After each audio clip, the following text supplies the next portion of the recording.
بسم اللہ الرحمن الرحیم قال رسول اللہ صلی اللہ علیہ وسلم سمیت تلک اللیلۃ لیلۃ الجائزہ صدق اللہ العظیم۔ تمام تعریفیں اللہ تعالیٰ کے لیے ہیں جو رحمان اور رحیم ہیں۔ درود و سلام رحمت عالم حضرت محمد صلی اللہ علیہ وسلم کی ذات اقدس پر۔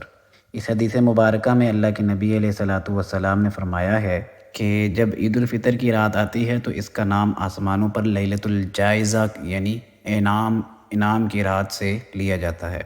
عید الفطر کی رات سے مراد وہی رات ہے جب رمضان مکمل ہو جاتا ہے اور اگلے دن عید کا دن ہوتا ہے۔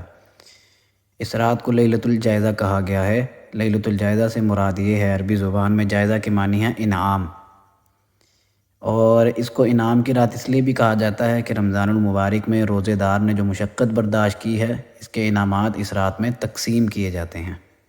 حضرت ابو ہریرہ رضی اللہ عنہ سے روایت ہے، فرماتے ہیں رسول اللہ صلی اللہ علیہ وسلم نے ارشاد فرمایا، میری امت کو رمضان المبارک سے متعلق 5 خصوصیتیں ایسی عطا کی گئی ہیں جو سابقہ امتوں کو نہیں ملی۔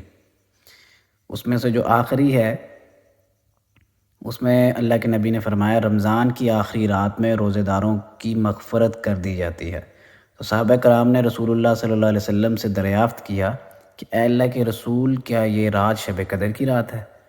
تو اللہ کے نبی نے فرمایا نہیں، یہ رات شب قدر کی رات نہیں، بلکہ یہ اس لیے ہے کہ کام کرنے والے کو پورا کرنے پر مزدوری دی جاتی ہے۔ یعنی رمضان المبارک کو پورا کرنے میں جو روزے کی سختی اور جو مشقتیں برداشت کی جاتی ہیں اس کا اجر و ثواب اللہ تعالیٰ اس رات کو دیتے ہیں۔ اور اسی طرح ایک اور روایت میں آتا ہے، حضرت ابو امامہ رضی اللہ عنہ فرماتے ہیں کہ نبی صلی اللہ علیہ وسلم نے فرمایا، جس نے عیدین یعنی عید الفطر اور عید الاضحیٰ دونوں راتوں میں اللہ تعالیٰ سے اجر و ثواب کی نیت امید رکھتے ہوئے عبادت میں قیام کیا، اس کا دل اس دن مردہ نہیں ہوگا جس دن سب کے دل مردہ ہو جائیں گے۔ یعنی یہاں پر قیامت کے دن کا ذکر ہو رہا ہے کہ عیدین کی راتوں کی بھی دین اسلام نے اہمیت بتا دی ہے، جبکہ ہمارے ہاں یہ دیکھا جاتا ہے کہ عیدین کی راتوں کی بالکل قدر نہیں کی جاتی، اور ان راتوں کو جو شور و غل اور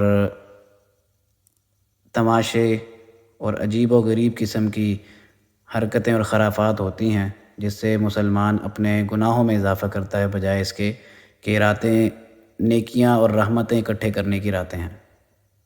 اسی حوالے سے لیلۃ الجائزہ کی جو عبادت ہے اس کا ثبوت تابعین کے اقوال سے ملتا ہے۔ تابع وہ ہوتا ہے جس نے صحابی کو اپنی زندگی میں دیکھا اور اس کی اتباع کی ہو۔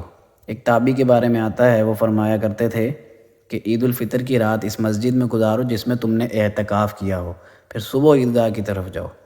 تو لیلۃ الجائزہ کو اور اس کی اہمیت کو سمجھیے، اور مسلمان کو چاہیے کہ رمضان کے اندر جو گناہ کیے یا غلطیاں کوتاہیاں جو ہوگی ان کی تلافی کر لے، اور اللہ تعالیٰ سے رمضان المبارک کا اچھا اور بڑا اجر اور بہترین انعام جو ہے اس کی طلب کرے۔ تو اللہ تعالیٰ سے دعا ہے کہ ہمیں لیلۃ الجائزہ کی رات کی قدر کرنے کی توفیق دے، اس رات کو جو خرافات اور غلط کام جو ہوتے ہیں ہمیں اس سے بچنے کی توفیق دے۔ وما علینا الا البلاغ المبین۔